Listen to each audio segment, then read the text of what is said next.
又营养的早餐竟然如此简单。第一道，孩子的早餐要有营养，每天早起5分钟就可以搞定的三明治。早餐给孩子来一个元气满满，吐司先出中间部分，把它分割开来，再准备午餐肉放入锅中煎至两面金黄，锅里喷少许油，放入切好的吐司圈，再打入一个鸡蛋，用筷子搅拌均匀，加点烫好的西兰花和胡萝卜丁，放入煎好的午餐肉和吐司心，用手轻轻按一下，煎至两面金黄即可。这样做的三明治简单又好吃，你也赶紧安排起来吧。第二道，我从来不会担心孩子不吃早餐，因为有太多办法了。这样做的早餐饼软嫩鲜香，碗中放入吃上的米饭、葱花、胡萝卜，2个鸡蛋，适量烧晒虾皮。这个是无盐蛋干虾皮，含质量比牛奶还高，煮粥煮面煲汤都可以，6个月宝宝就能吃，1岁以上加盐调味，搅拌均匀，油热倒入糊糊，摊平，撒上黑芝麻，煎至底部凝固，翻面煎熟即可。营养又好吃的早餐饼就完成了。第三道，开学了，孩子的早餐一定要吃的有营养。学会这个鸡蛋饼，孩子特别喜欢吃。3个笨鸡蛋，用筷子打散，葱花、火腿丁，倒入1包煎饼粉，250克牛奶，搅拌成无颗粒状。平底锅刷油，倒入面糊，撒上黑芝麻，摇晃煎至定型。翻面煎1分钟，香软好吃，又营养简单，喜欢的收藏。第4道，全程手不沾面，搅一搅就可以做的鸡蛋卷饼，外面卖5块钱一个，在家几毛钱就搞定了。200克的面粉放5克盐，用450毫升的凉水边倒边搅拌，调成这样流动性的面糊。锅里刷不刷油都可以，倒入面糊给它摊平，定型以后倒入1颗打散的鸡蛋液，然后把鸡蛋液给它摊平，喷点食用油，等到鸡蛋也熟了以后再翻面，这样不容易翻碎。再捞20秒左右就可以出锅了，柔软又筋道，卷点土豆丝或者其他喜欢吃的配菜，从一端卷起来，这样当做早餐或者晚餐都很不错哦。第5道，聪明的妈妈早上都会给孩子做这道清汤面，做法简单，而且营养又美味。碗中放葱花、香菜、虾皮、紫菜、盐、鸡精、生抽、陈醋、香油。面条我选用这种手工制作的竹面，它是非油炸的蛋鲜面，口感劲道又爽滑。煮开后盛2勺煮面的原汤到碗里，面条也放碗里，再来一个煎蛋，面条顺滑，汤鲜味美，孩子们都爱吃。第6道，准备火腿肠，开水烫30秒，中间切开，摆成心的形状，牙签固定。热锅刷油，打个鸡蛋，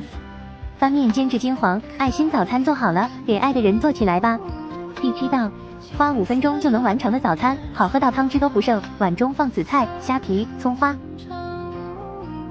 生抽、香油、盐、鸡精，水开后关火，贴着水面倒入鸡蛋，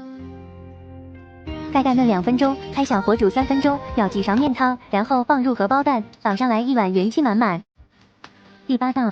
，10分钟就能搞定的早餐饼，要不要来尝试一下？有蔬菜有鸡蛋，营养真的全了。把圆白菜切成细丝，装进一个大碗里，放点胡萝卜丝，1大勺的普通面粉，再打入1颗鸡蛋，放点黑胡椒、海盐调下味道就可以了。搅拌均匀，锅里刷油，先不开火，取一部分蔬菜丝整理成鸟窝的形状，打入1颗鸡蛋，全程开中火煎到一面定型以后翻面，把鸡蛋煎熟就可以出锅了。低卡又营养，喜欢记得收藏哦。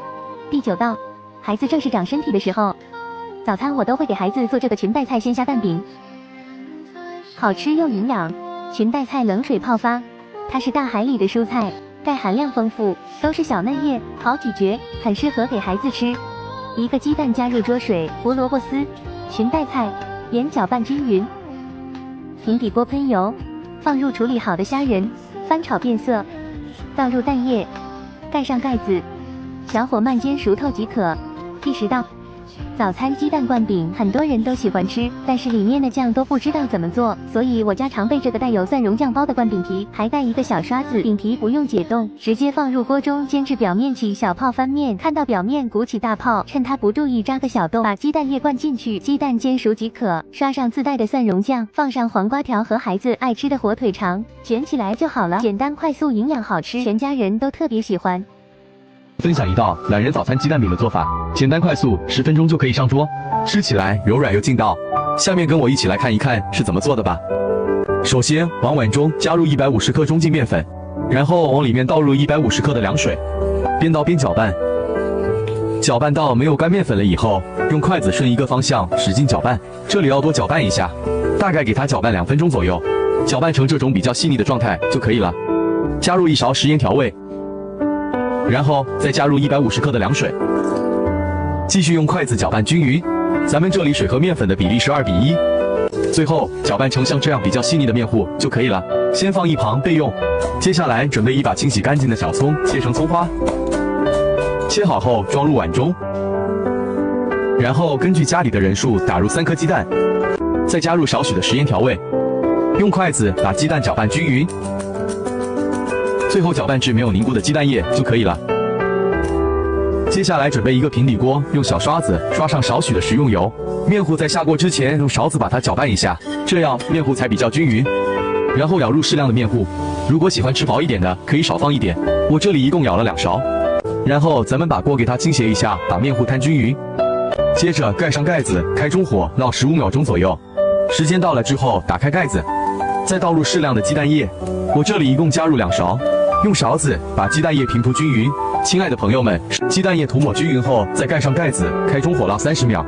我们可以晃动一下锅，使鸡蛋饼受热均匀。时间到了以后，打开盖子，把鸡蛋饼翻一面，大约烙10秒左右，再翻过来。翻回来之后，再烙10秒钟。最后把鸡蛋饼翻过来就可以出锅了。把鸡蛋饼再对折一下，我们简单又好吃的鸡蛋饼就做好了。